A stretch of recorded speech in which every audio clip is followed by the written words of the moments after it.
keynote of David Naron from Dassault Systèmes on the subject of the future of XR, bridging industry and consumer worlds and B2C markets. So David has been a pioneer of XR in France.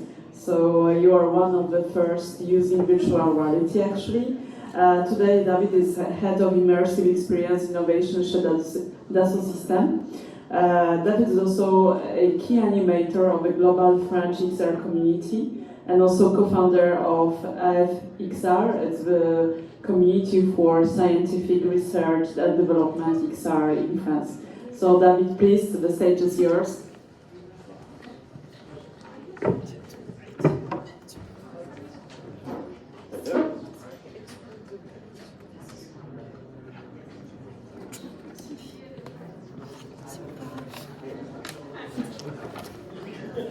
Hello. Yeah. Okay. Thank you very much for coming. I would like to give you this talk as kind of the continuation of the talk I gave this morning on industrial usage. But we're going to explore some other dimensions. So yes, my name is David Naron. I have a few hats. I think Ursula presented me, so let's get into the topic. And the topic I would like to cover today is the following. We see a few trends that definitely are influencing our future in general, and the future of industry in general, and in particular, influencing maybe how the XR market is going to evolve, and the industrial XR market, and especially the relation that a brand may have with a consumer or consumers. So that's the topic we're going to explore. But before we get into the very topic, I would like to have you travel a certain way and present you this model. I don't know if, maybe you tell me if you're familiar with this infinite loop that represents ideally what an industry, a brand would like to build in terms of relation with the product and the consumer and the usage of the consumer. Just removing this, that was because it was a bit too low before. Yeah, it's quite low. Hi, I mean, okay. Do I have a pointer? Yeah, that's like maybe there. David? No, I don't have a pointer. It's the opposite? Do you think so? Yeah. Oh, yeah. Okay. Yeah. Oh, yeah, it's very small. It's here. See it? Okay. Anyway, so is this model familiar to any of you here? No? Okay, so I'm happy to teach you how at Dassault Systèmes we aim at creating this relation between a brand and the consumer. And basically everything comes by starting to imagine what's the product you're going to be, then create it, produce it, and that's the creation of the product part, and then use it, value it, and eventually, and that's really important for a brand, advocate it. You want your consumers to come to you as a potential client, and you also want your consumer to advocate your brand, your products, because this is the ideal situation. You don't have to do any advertising if your consumers do advertise your product yourself. Okay, so that's the ideal scheme. Okay. I also would like to give you some elements regarding what is currently being done in the industry for B2B. That's more or less what I presented this morning, but I'm going to give you a video recap in like 72 minutes. And it's going to look like this. And I'm going to start all the videos all together. So we're looking at the left part of the loop and start here. And we're going to explore how XR is already providing a lot of value in the industry, but here in a very specific B2B business. And we'll come to consumer later, okay? Yes? Yes. Yes, okay. So what's already possible is that instead of only using a pencil to design and sketch a new concept of product, creative designers are able to do XR and model in VR very complex objects with CATIA, for instance here, which is one of the key products of Dassault System, but directly in VR. We're also able to choose within a range of options which are going to be the ones that the product manager would like to find. So this motorcycle here may exist in various colors with various kind of lights, and again with VR we can take decisions that provide value to select which product I want to put on the market. And we're still at the beginning, because then we come to the creation part. So how do I interact between different designers on choosing which option is the best? And again, we're inside a CATIA solution here, where we are sharing a virtual space and discussing about some possible options. Then later we're into more an engineering world, where people want to review what designers have done, and they want to fill the information database with feedback, saying, okay, is this okay? This might not be so okay. I want to take some notes about what I'm seeing here, and you will see in the video. I want to measure dimensions, I want to take annotation and all that. All what I'm showing here is what we do sell today in Dassault Systems solutions. So it's not fiction, it's business every day. Our customers do that, right?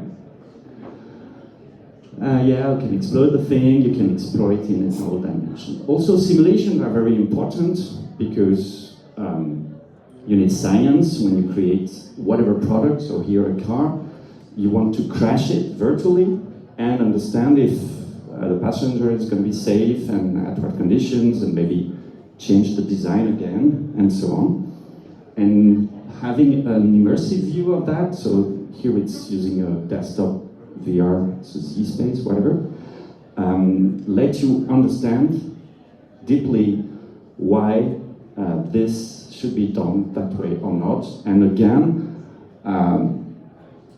you see this circle, I mean, it's not a purely linear, there's lots of iteration everywhere, of course, right? And then we're getting into the manufacturing world. So here we have a way to trigger all the simulation of the workflows that some engineers, manufacturing engineers have designed, and then that will fill the, that will be then the factory where the things will be manufactured, assembled.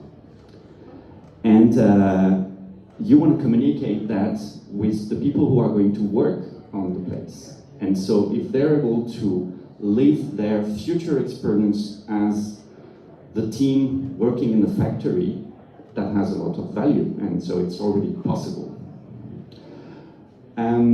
After, you're going to have to really launch your production, and you may want to guide your workers. Here, it's in the aerospace industry.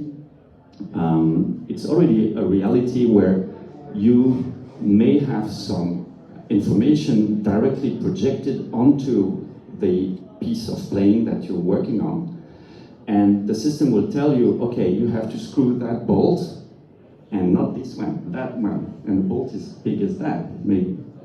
And so we already have that precision and that capacity. Glasses will come later, we have prototypes for that, but this is really a reality for now, already. And then your offer has to be known, so, and your brand has to be known. So you want to attract people, and one very useful way to do that is to use XR for its wow effect.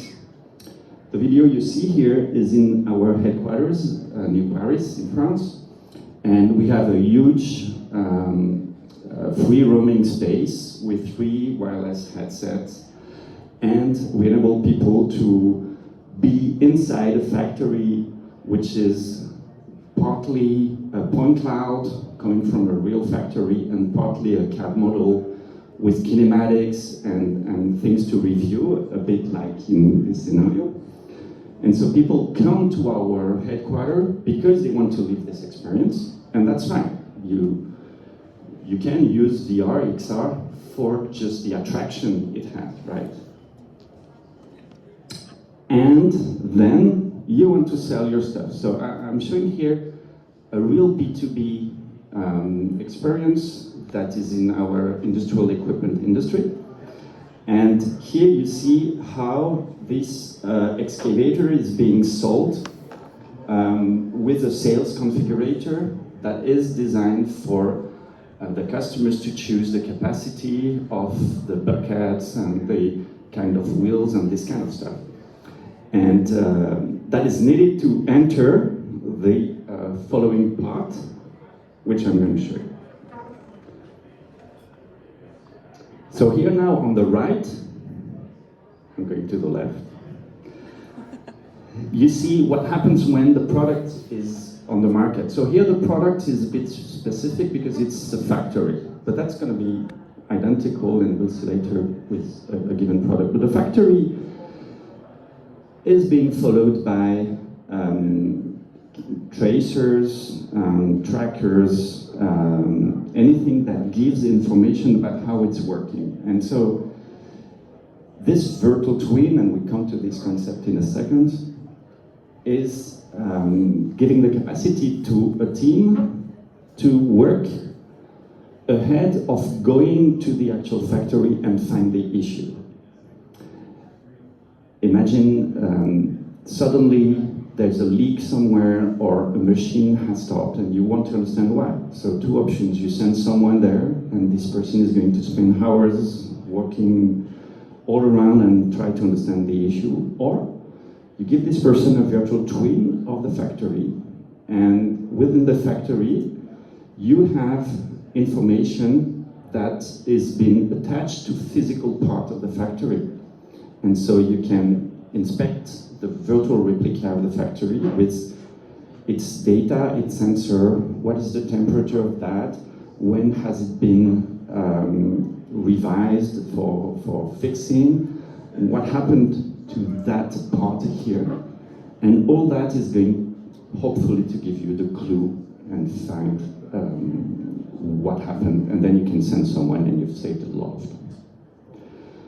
Same for maintenance, and you know all this scenario of fixing.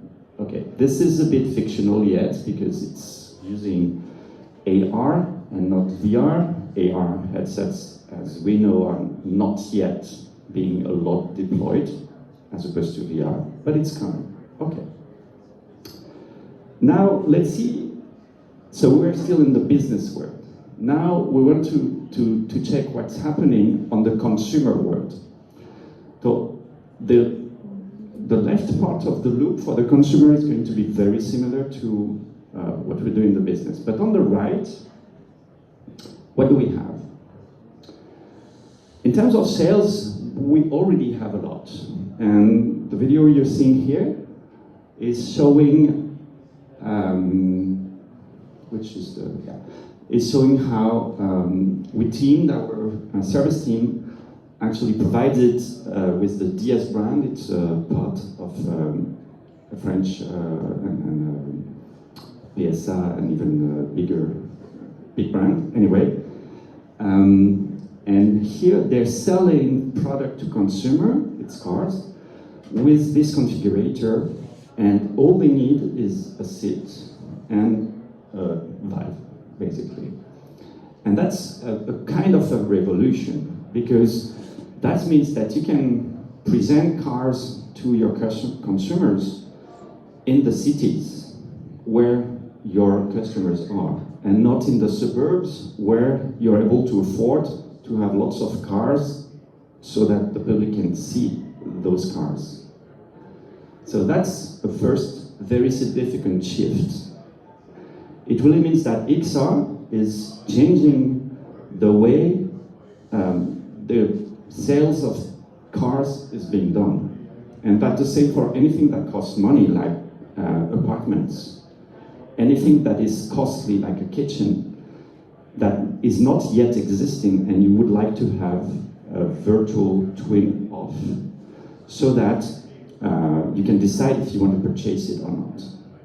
So let's say that this is check. But what do we have after?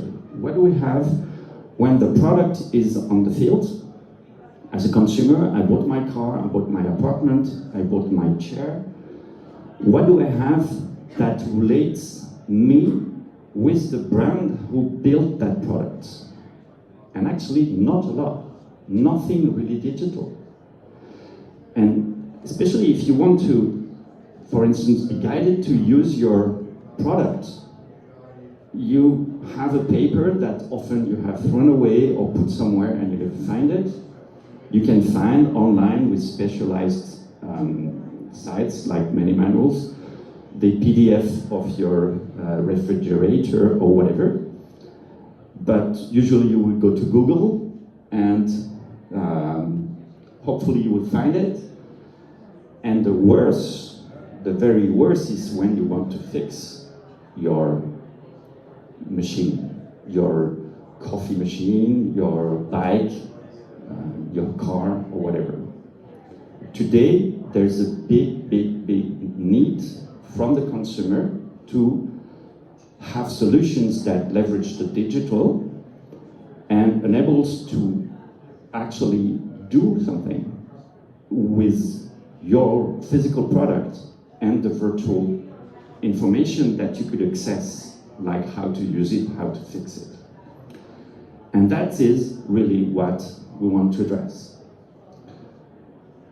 So now I think we're ready to really address the topic I wanted to address at the beginning and say, okay, we have different trends. I'm going to give some details. And how does this influence the actual market of the industries? Okay. There's a few I probably don't need to explain. The SDGs, the Sustainable Development Goals, and anything that is a must in terms of sustainability. You cannot be a brand and don't care about that. That's sure. You're gonna die if you don't, okay? Regarding sovereignty, basically we want to relocate our productions for sovereignty reasons. That's obvious. I don't need to explain that, right? Especially in Europe. What else? Additive manufacturing. I don't know how you follow that, but basically now we can even manufacture buildings, houses in 3D printing, in additive. And there's a very, very strong shift toward this kind of manufacturing because we are now mastering this complex job, including our solutions. But and that's true for even consumer products.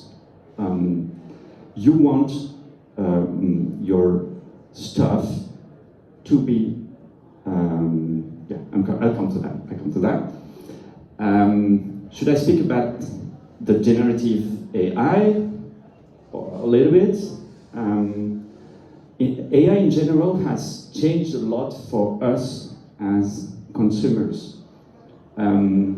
We expect from the computers that they would interact with us in a very, very personalized way.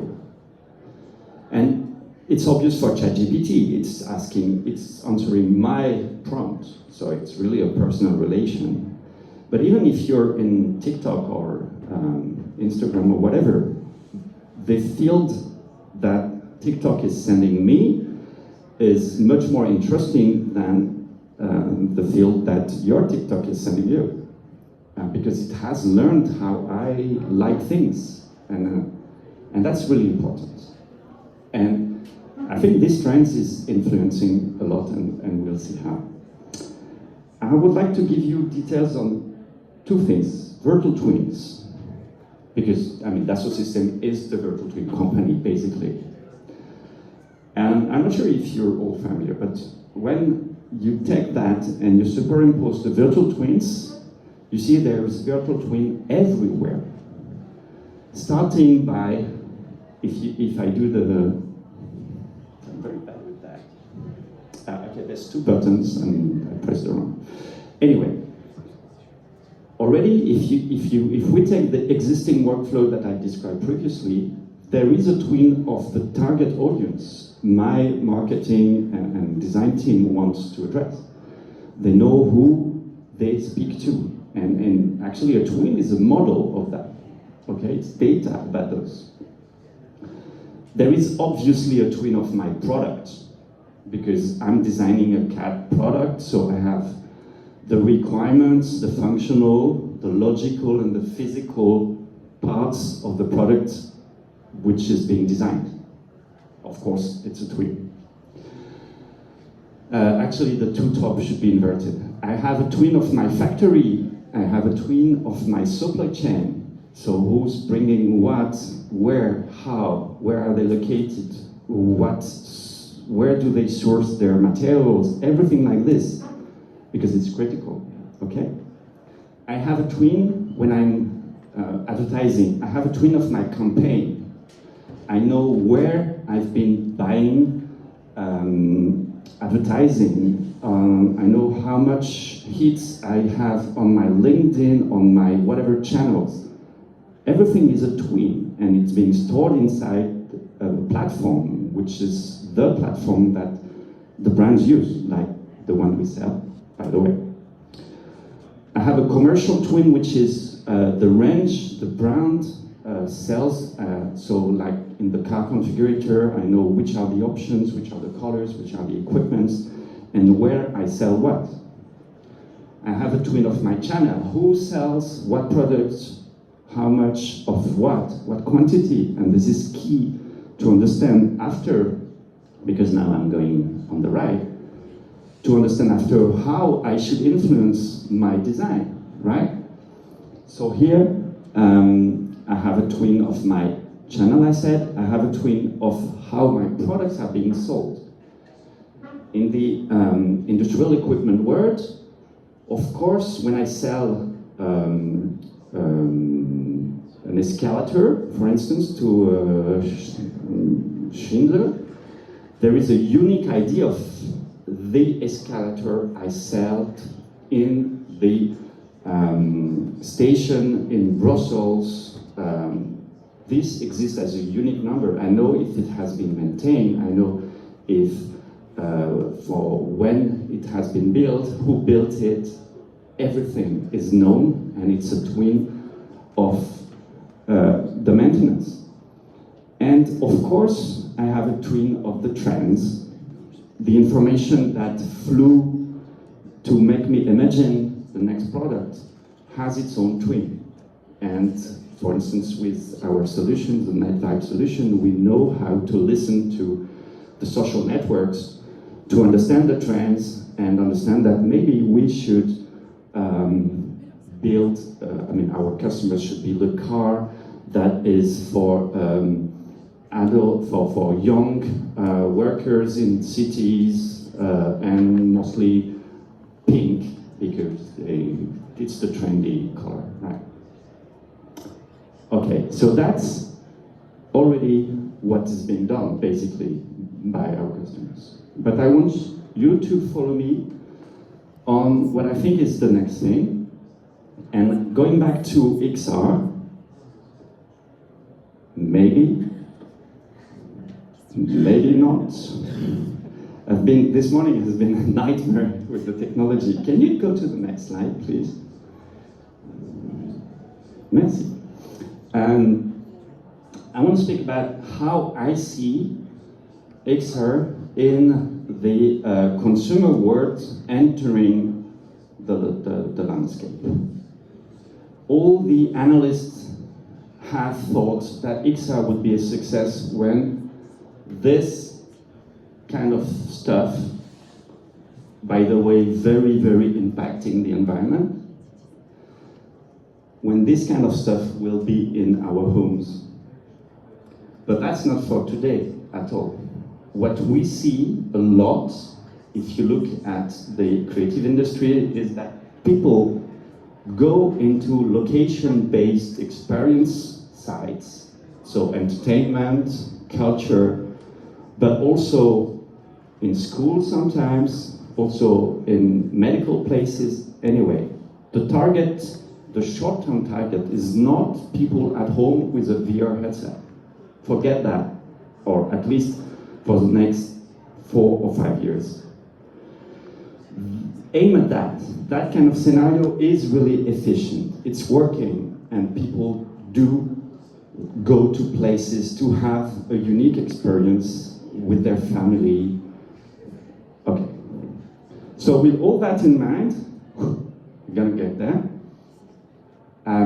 We understand, spoiler.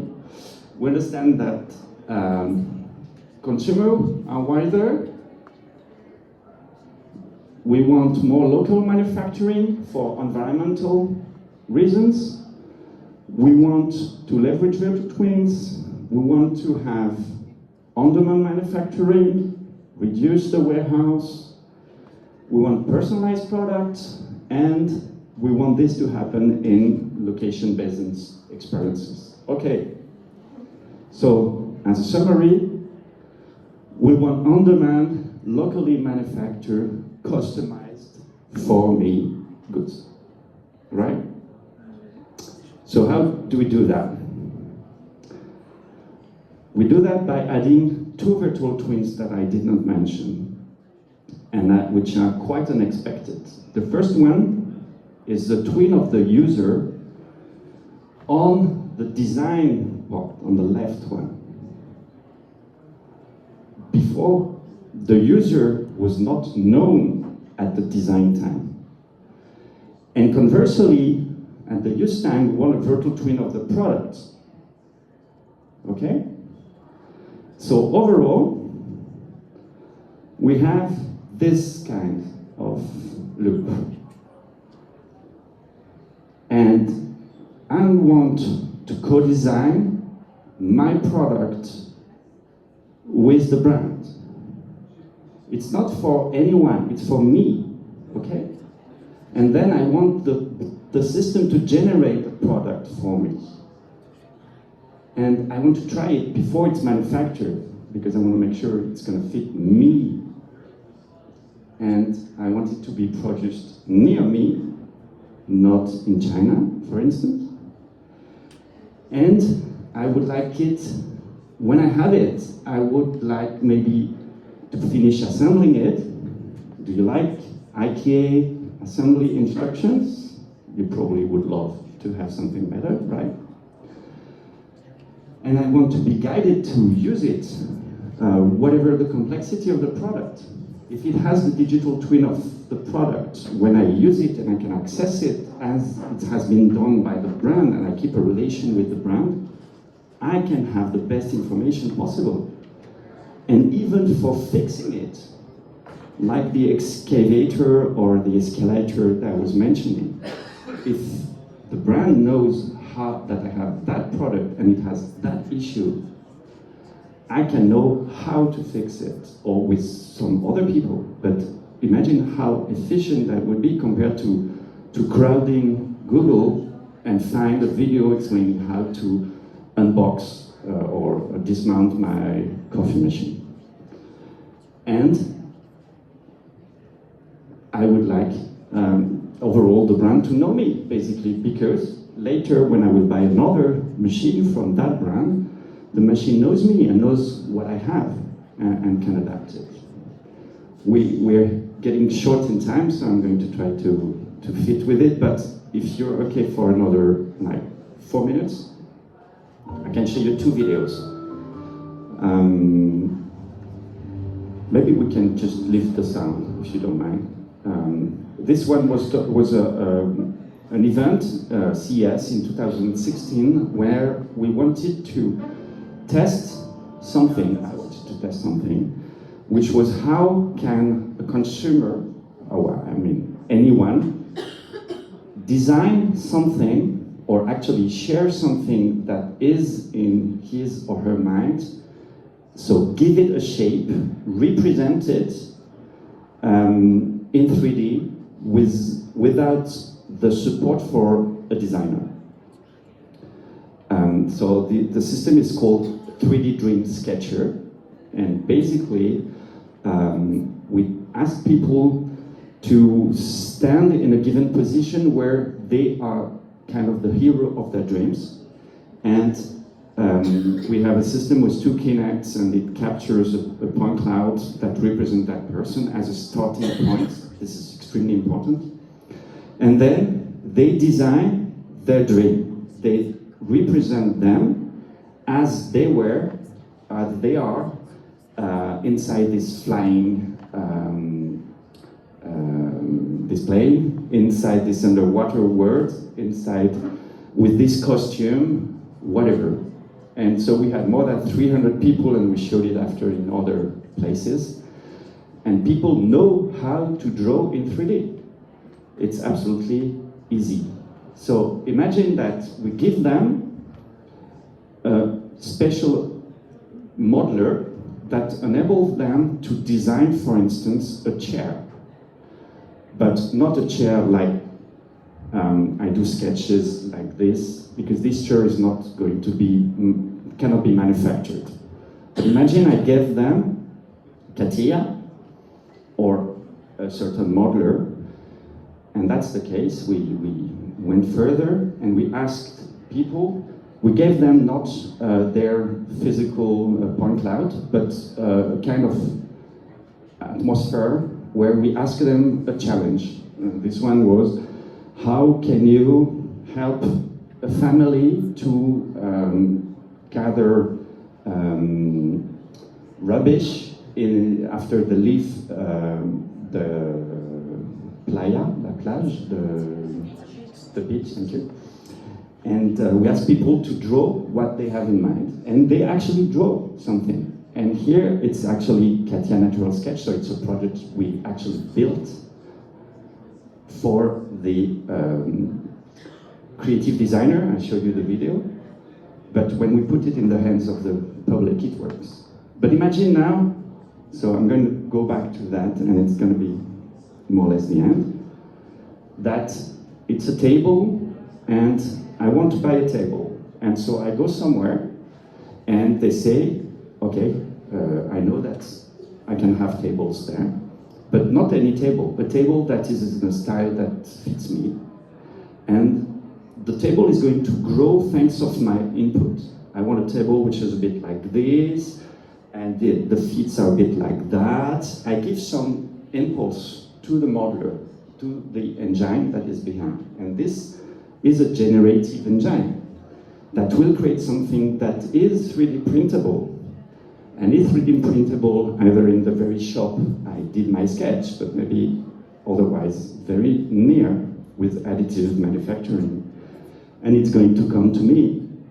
And if I need to assemble it, I'm going to be guided eventually with headsets or whatever, smartphone, and so on. And you understand that basically we can change a lot of the way products are being bought, manufactured, designed, thanks to XR. And that concludes my presentation, and thank you for your attention. Okay, thank you very much. Do you have questions? Because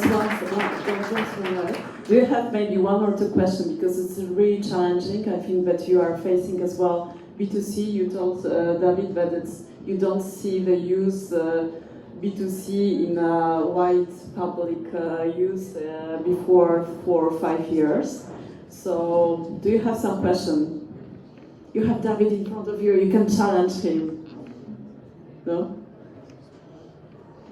No. Okay, so... Enough. I hope you enjoyed it. So maybe after. Thank you very much. I invite you for a break, and we have a final conference for today at 4:30 till 5:30. It will be closing session. Sebastian Naon and Gregory Maubon will give you the insights, because all the day today was workshops with HIT. So we'll give you insights, and we have keynote of Louis Bravo-Martin. He's Vice President of XR Safe Intelligence Europe. So he will give this last conference. Thank you very much once again. Thank you, David. Thank you. And have a good break.